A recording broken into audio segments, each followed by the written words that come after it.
Zenimax Online Studios just lost half of its employees, spelling the certain doom of the Elder Scrolls Online. Or did it? Hey everyone, it's Spopes.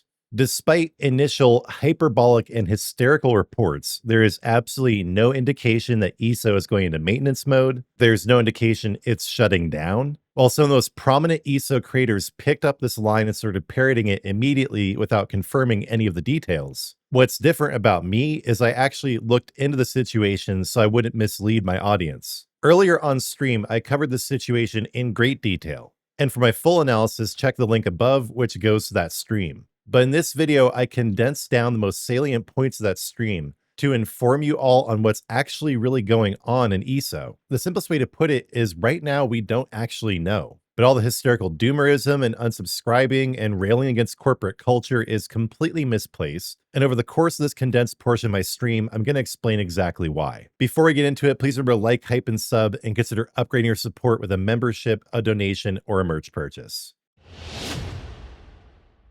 So what do we actually do know about this situation with the ESO layoffs and how it's going to affect the game? Well, we do have some actual credible information that isn't hysterical hyperbole. There is a thread here titled Huge Layoffs at Zenimax.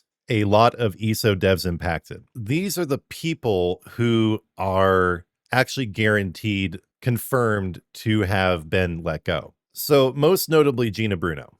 God bless you, Gina Bruno, in whatever you go on to do. But I can't see this as a loss. There's no way that I can wrap my mind around saying like this is actually bad for the game that Gina Bruno's gone. It's bad for Gina Bruno, and we can feel bad for her about that. But will ESO be affected in any way, shape, or form in a negative capacity by her no longer being with the company? No. More debatable is Mike Finnegan, who was the lead dungeon designer. But again, based on my observations, let's just say he gave me bad vibes. And again, I'm sorry for him in the situation he's in now. But it is, in my mind, debatable whether losing him, like if he was really this massive storehouse of value within the game, where this is really going to hurt anything. I don't know. Gina, I'm a little bit more sure that it's probably really going to have zero negative effects and actually possibly considerable positive effects. Mike, I don't know. But then I don't recognize any of these other names. None of them. But I do think we should count them. So we have 1, 2, 3, 4, 5, 6, 7, 8, 9, 10, 11, 12, 13, 14, 15, 16, 17, 18, 19, 20, 21, 22, 23, 24, 25, 26, 27, 28, 29, 30, 31, 32, 33. But guys, how many people actually work at ZOS? The actual correct answer is approximately 400. And I'm saying, this is just confirmed, right? These are the confirmed people laid off. But what proportion of 400 is 33? Well, it's 1/12, approximately. Yeah, it's around 1/12 of the staff. Google says 250. Does Google really say that? My AI is saying 300 to 700. I mean, my research that I did into this during the whole Blackbird thing said right around 400. And it's potentially fluctuated, but a lot of the people who were let go through Blackbird were then repurposed back into ZOS. So let's say it was 300. So about a tenth were confirmed laid off. 1/10 is apparently half now in Blue Sky logic. That is not the only information we have, okay?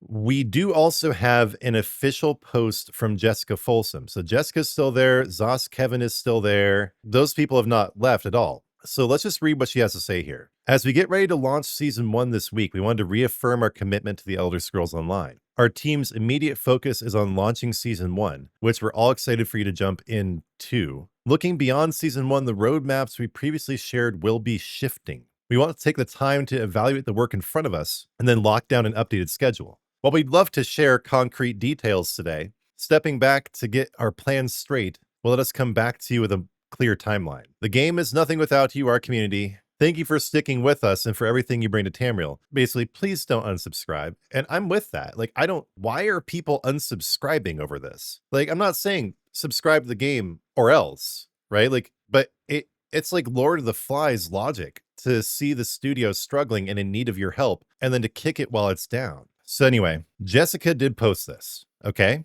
And then going back to that thread we were just on page 3, we have a post from Zos Kevin. You're also confirming he's still there, right? Just want to say thank you for the kindness shown to us today. Whether impacted by the layoffs or not, everyone who has worked on ESO appreciates the kindness and grace for the contributions they made to the game. If you see folks out or on social media, make sure to share extra love, though no physical contact, please. That's battery. We are working on following up with leadership on next steps, so we'll update once we have more info.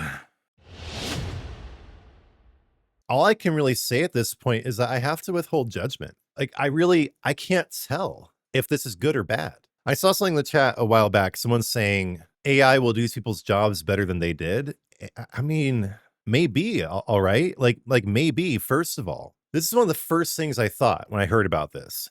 It's like, does ZOS actually need all these employees to function? When from everything we've seen, there's a corporate culture at ZOS, and this is based on testimonies from previous employees on LinkedIn and stuff like that. This is a nerd-friendly, laid-back work environment. We all just get along and we're friends and we hang out all day and yay, it's like Disneyland. That's basically what we've heard, at least in the last 5 years out of ZOS, is like, whatever. You want to work, you don't want to work, you just, show up every once in a while and we'll give you a hug and we'll collect squishmallows. And so that's kind of the attitude we're having. And when every dev stream is an absolute disaster, where they have technical difficulties, where nobody has good equipment, when there's clearly such a lackadaisical attitude toward the development of the game within the studio. And I get flack for this. I get people saying, well, this game wouldn't exist without them. This game that you love so much and you just play it as a passive participant. You should grovel at the feet of the developers and lick their boots. And like, I know guys who are like super negative and just dissing on the staff at ZOS all the time. And I'm not that.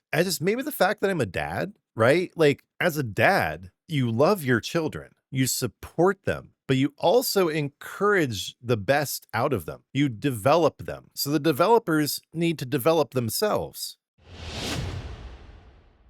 Somehow along the way, all the signs point to the fact that some unofficial memo, like likely not an official memo, right? Because that would be bad for whoever wrote that. But some unofficial memo went out. Just some kind of vibe got put out there, informing everyone at ZOS that minimal effort was acceptable. The bare minimum was the norm. I think it was the fact that the game was so financially successful while still being so problematic in so many ways. Like, oh, well, people actually don't need us to fix the problems. They don't need us to make the game good. They'll still keep paying us, so who cares? We get our paychecks paid for. We just kind of throw them a bone every once in a while. Oh, yeah, look, here's a new thing.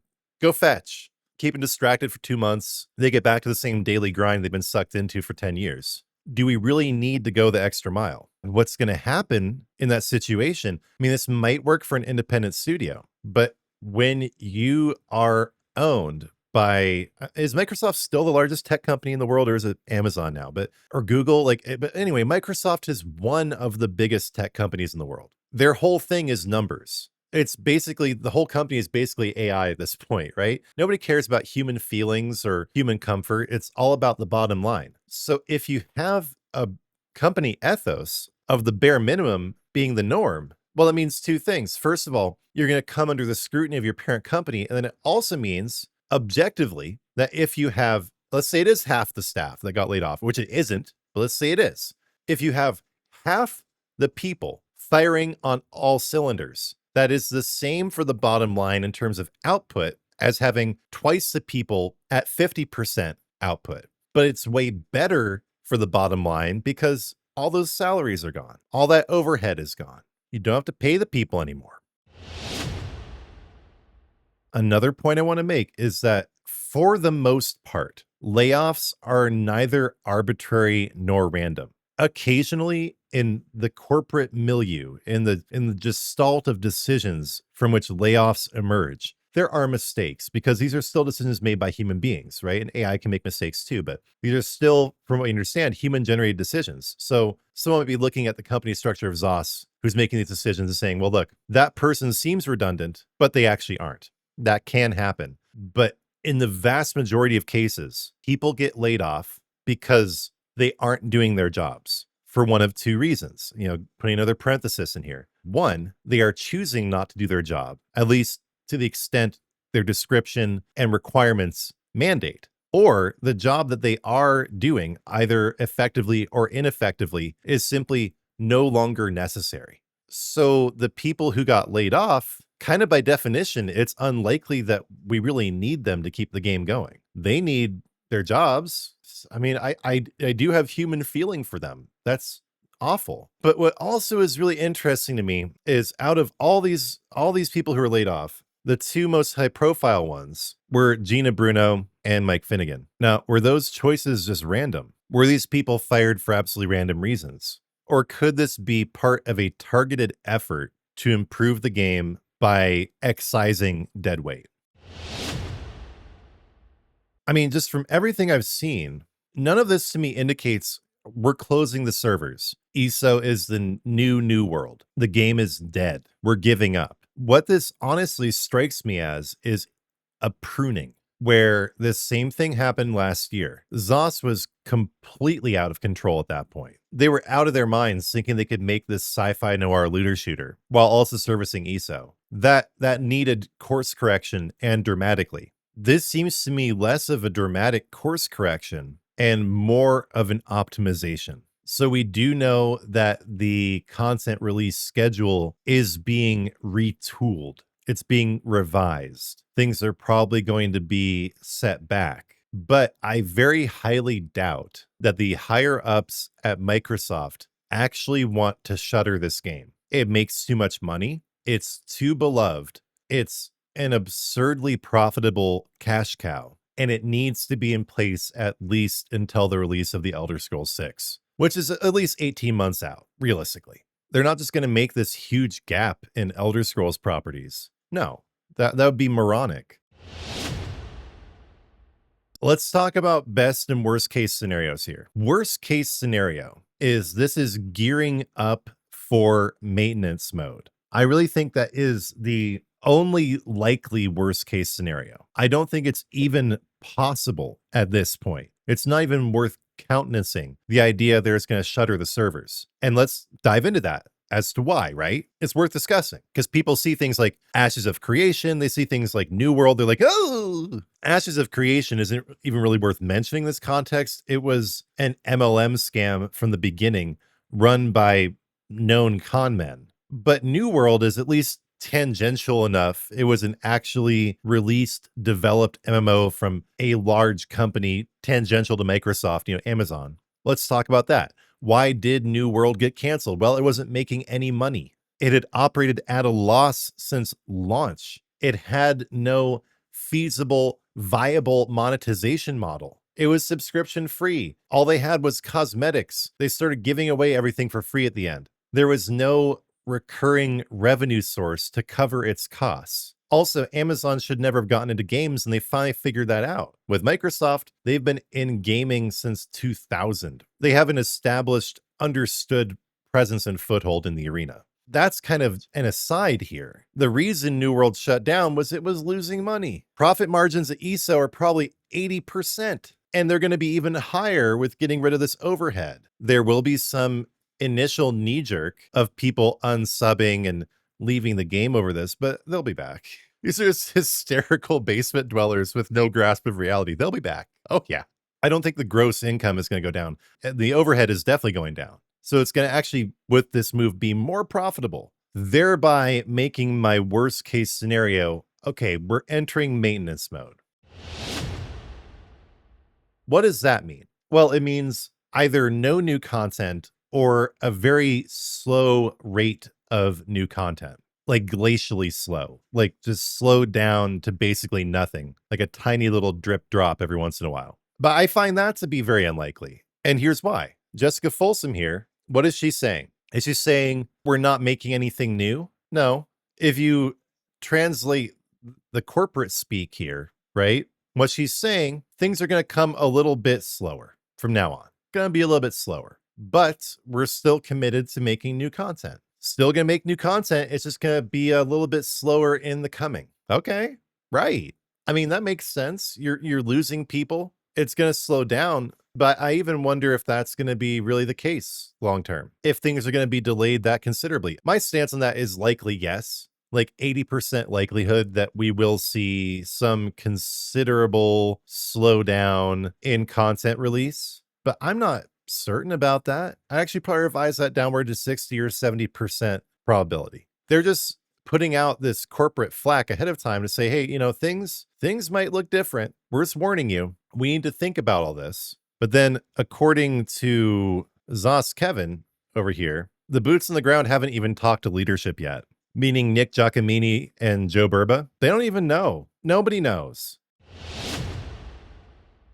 Okay, so worst case scenario, summing up, maintenance mode. But what does that really look like? It means the servers stay open for at least the next 3 to 5 years, possibly 10. EverQuest went for like, isn't it still going? Isn't EverQuest still a thing? Or they're remaking it or something? But I know it went like 10 years in maintenance mode. Nothing will really change, except actually it might be kind of good because people are always saying they're burnt out with all the events and new content anyway. People will be able to go putter around with their houses and do all the quests they never got to. I'm sure they'll still be releasing new cosmetics to buy, running through all the old crown crates, and then maybe 5 to 8 years from now, they'll start talking about, yeah, we're going to start wrapping things up here, guys. Servers are going to shut down in 2038. It's been a great ride, but it's over now. By that point, everyone will be on to Guild Wars 3 and The Elder Scrolls 6 anyway. No one's going to care. Like, oh, well, that was fun. I miss ESO. Bye. See you later. That's really the worst case scenario here. I think that's possible. That's possible. We're entering maintenance mode. Now let's talk about best case scenario. Starting with like huffing pure copium. 100% pure copium is this is going to provide that beautiful catchphrase from corporate language, more agility. They're cutting the fat off the thing. Zos is losing weight, dead weight. And this will actually enable the studio to be more agile in developing and creating new content. Now, to kind of support this psychocopium, let's try to turn our brain-rotted brains back 1 year ago. Just about exactly 1 year ago.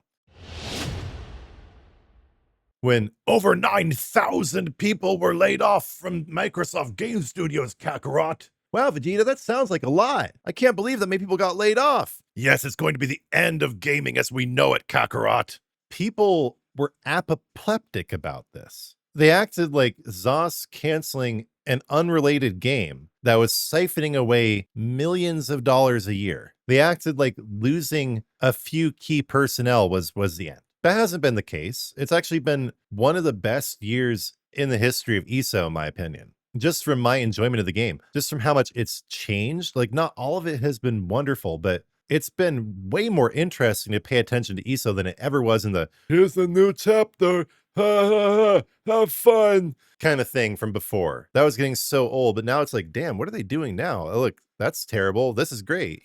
The effect that was prognosticated at that juncture never came to be one iota, not by a long shot. It was nothing like that. It was nothing like that. The studio didn't die. It actually, I would say, its corporate agility stats went up by at least like a few stat points. The thing leveled up.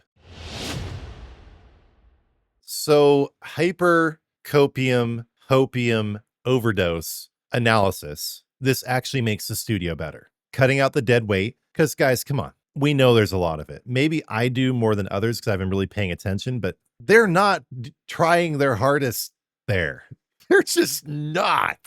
I'm sorry. I'm sorry for us. I'm sorry for them. It sucks. But 90% of the staff at Zos is putting in the bare minimum and collecting their paycheck, which is terrible for everyone. No one actually gets fulfillment out of life by doing the bare minimum, and the game suffers. So there's a lot of fat to be cut there. Is that what's actually happening? I don't know, but it's possible. It's possible. Now, dialing that down a little bit, turning down the face mask copium feed down to like medium, right? This will be neither good nor bad. Things will basically progress exactly the same way they've been going. There's going to be a little bit of ruffling of feathers and, oh no! But then after that's all over, we just keep going the way things have been going. Maybe actually some new hires from people who are actually qualified. That would be cool. I'd like that. Long story short, I think there's a considerable spectrum here of possibilities. All we really know is some people got laid off, including Gina Bruno and Matt Finnegan. But we don't know how many, and we don't know what's really going to happen.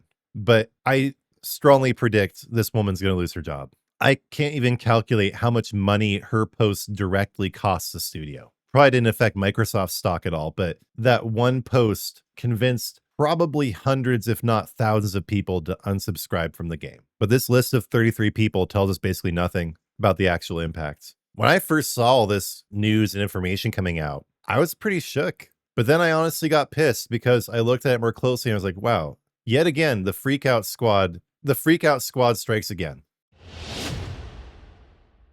So yeah, again, for the full scope of my analysis, do check out the stream, which is also linked in the video description. But as you saw throughout that condensed recap, it does appear like the freakout squad has struck again, and people are vastly overinflating the importance of these layoffs. And what I did make sure to do on the stream, but didn't include here, is give my condolences to everyone affected. I prayed for them, wished them well in the future. But this will go down in the record books as one of the most hysterical moments in the history of the Elder Scrolls Online. And I just have to say, if you are considering unsubscribing from ESO Plus over this, please don't. That will not affect Microsoft whatsoever. What it will do is spell the doom of the game. And I spent a lot of time on this stream wrestling with why people would want to do that. Please don't be a psychopath. If you do truly love ESO, keep supporting it. You're not going to be harming Microsoft by taking your support away. You're going to be harming the remainder of the studio that's left behind.